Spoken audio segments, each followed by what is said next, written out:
Hey guys, long time no see. It's been a little while since I've been working on anything. Long story short, last year I went to work for a power sports dealer, this one here, and fell in love with all things power sports. Got me a motorcycle and spent all last year riding.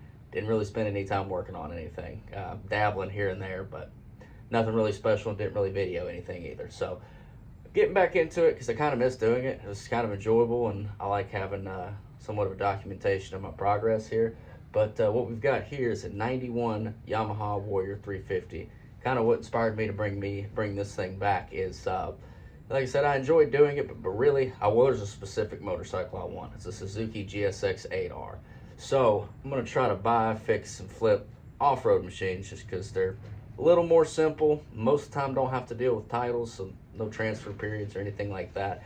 And their parts are just cheap for them. So I'm gonna get into that and try to pay for a motorcycle that I really want. Then we're gonna paint it. So let's dig in. Today we're putting a clutch pack in this Warrior 350. So we're gonna give it a shot. So the first thing we need to do is take off these skid guards here. Then we take off the footboards. Then we take off the brake lever. Then we should be able to take this fella off here. It looked like a relatively simple job. I was watching videos on it last night. So, hoping it's going to be as simple as it looked. The only thing I think I'm really going to get stuck on is I don't have a clutch holding tool. So, I don't know how I'm going to get the basket stop spinning. But we'll burn that bridge when we get there.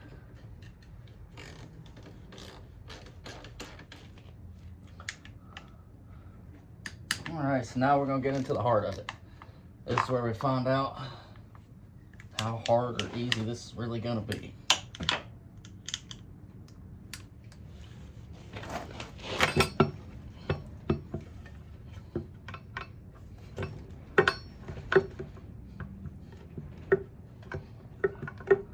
Come on now.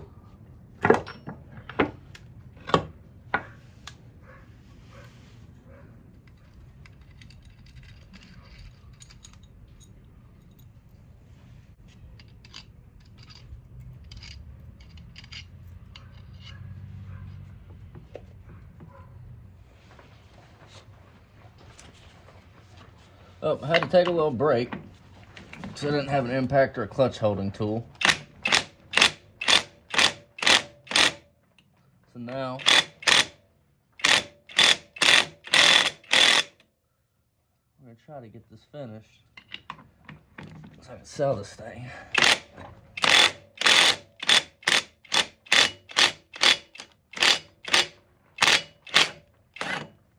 There you go.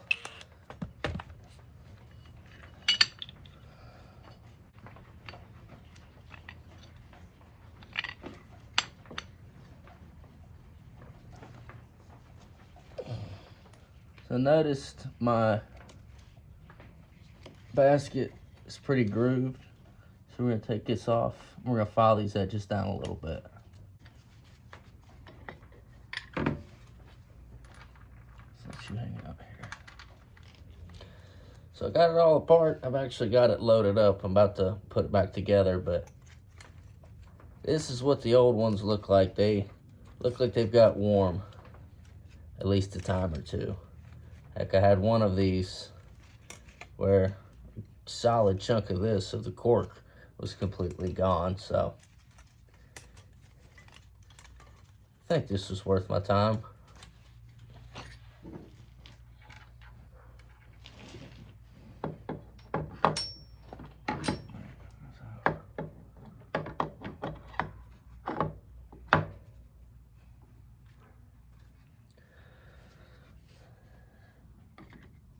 Alright, so when you're putting one of these back together, I hope you're not learning this from me. There's way better people to be learning this from, but I noticed everybody, they'll put two of these on here, so these will hold together.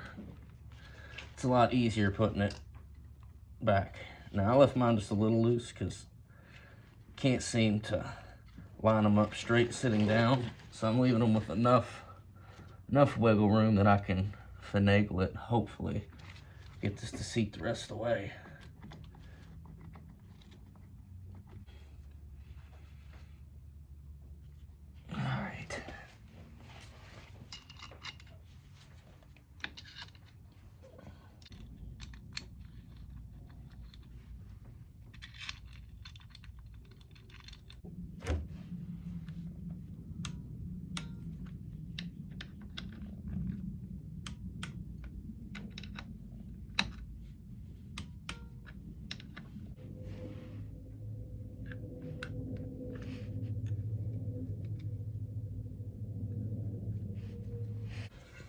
We're almost ready to oil it up and start it. Make sure everything is right. I'm gonna skip most of this reassembly process because it's all the same as taking it apart. But we're almost there. So we're finally in the home stretch now. I'm gonna dump 2.5 quarts of this Yamaha lube in here. See if we put this back together right.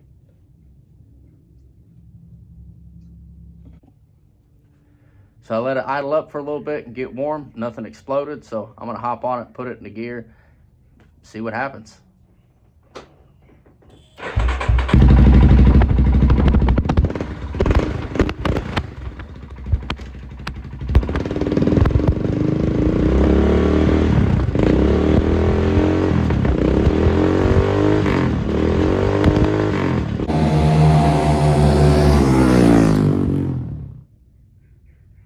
All right, now that this thing is spinning, it is ready for sale. It's pretty exciting. I've never done anything like this before, so really feel like I leveled up my skills here. So I'm gonna put it up for sale, look for something else to fiddle with, and I'll see y'all next time I get something cool.